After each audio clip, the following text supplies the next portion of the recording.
the whole thing is a collapse of governance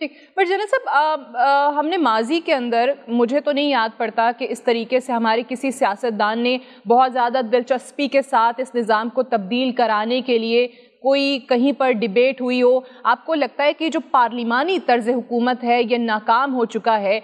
کئی لوگ اس چیز کے حامی ہیں کہ جی صدارتی طرز حکومت ہونا چاہیے، صدارتی نظام ہونا چاہیے، لیکن کہیں پر بھی ہم نے اس پر سنجیدگی کے ساتھ کوئی ڈیبیٹ نہیں دیکھی ہے.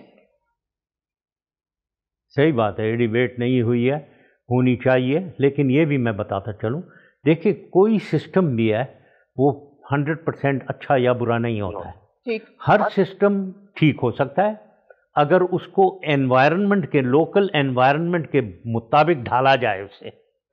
اگر وہ نہیں ہوگا تو پریزیڈینشل سسٹم بھی اگر آپ لے لیں گے وہ فیل ہو جائے گا unless there is proper tailoring according to our system. اور چیکس اینڈ بیلنسز، سب سے بڑی بات چیکس اینڈ بیلنسز جو گورن کر رہا ہے، جو پرائم منسٹر ہے، چیف ایگزیکٹو یا پریزیڈنٹ ہے، اس کے اوپر چیکس اینڈ بیلنسز ہونے چاہیے کہ اس کو صحیح گورننس کرنی ہے. اگر نہیں کر رہا ہے تو there must be a system کہ اس کو ریموو کیا جائے. اگر وہی نہ ہو تو کچھ نہیں، ہر چیز فیل ہو جائے گی، پریزیڈینشل سسٹم بھی فیل ہو جائے گا. آفٹر آل پریزیڈنٹ اگر یہی جو ہمارے لوگ ہیں جو پہلے 2008 سے اب میں نام نہیں لینا چاہ رہا ہوں، یہی ہوں گے تو وہ آپ کے خیال میں منسٹرز کس کو رکھیں گے؟ انہوں نے منسٹر رکھنے ہیں نا. وہ منسٹر ان کے کوئی فرق ہوں گے؟ کوئی فرشتے منسٹر رکھیں گے؟ وہ انہی لوگوں کو منسٹر وہ لیں گے. تو پھر کدھر کہاں گئے ہم؟ وہیں کے وہیں رہے. وہ پریزیڈنٹ صاحب آ گئے، انہوں نے وہی منسٹر لے لیے.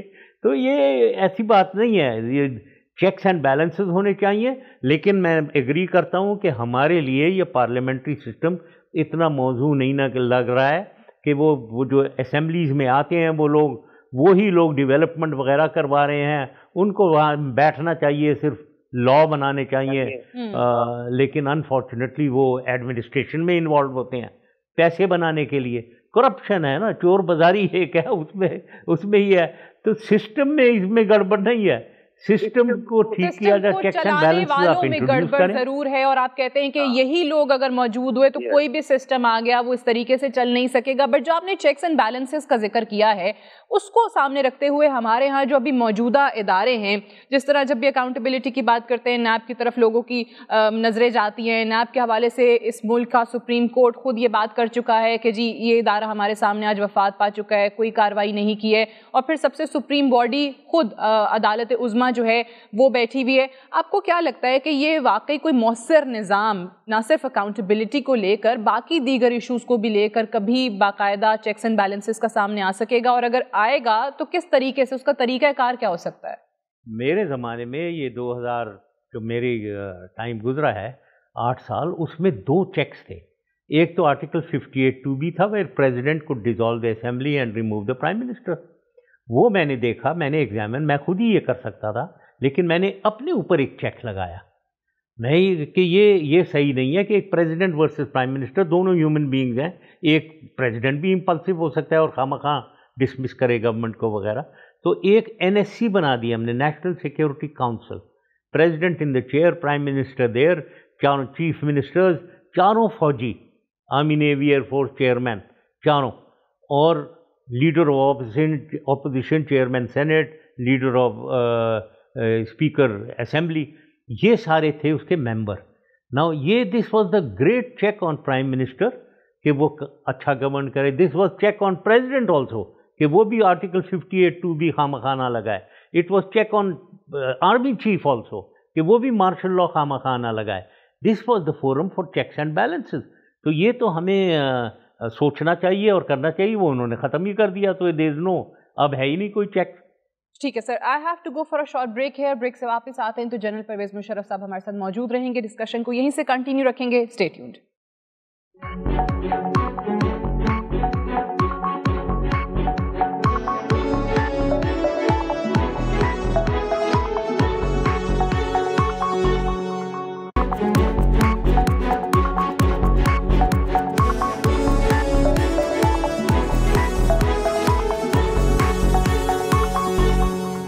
Welcome back. You're watching 92 at 8 with Sadia Afzal. We are in conversation with General Pervez Musharraf.